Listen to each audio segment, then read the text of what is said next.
কোরবানির পশু ক্রয় করার সময় আমরা খেয়াল রাখব যেন ত্রুটিপূর্ণ কোনো পশু আমরা না কিনি। ত্রুটি মুক্ত পশু আমাদের ক্রয় করতে হবে।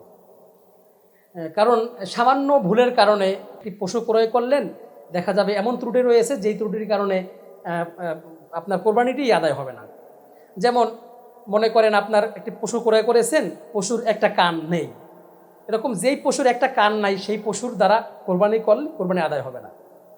এবং আপনি একটি পশু ক্রয় করেছেন যেই পশুর একটি চোখ নাই, এরকম পশু দ্বারাও কিন্তু কোরবানি আদায় হবে না।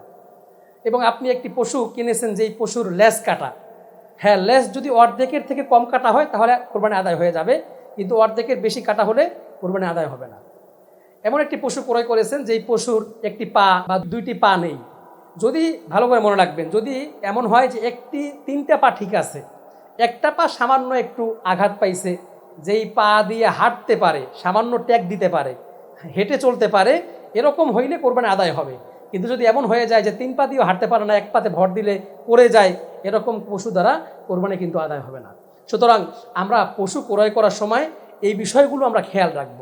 পশু চোখে দেখে কিনা, অথবা পশুর সব কিছু ঠিক আছে কিনা, আমরা খেয়াল রেখে গুরুত্ব সহকারে দেখে একটি সুস্থ, সম্পন্ন এবং একটি শক্তিশালী পশু আমরা যেন কোরবানি করতে পারি, এই জন্য আমাদের খেয়াল করে পশু কিনতে হবে ইনশাআল্লাহ।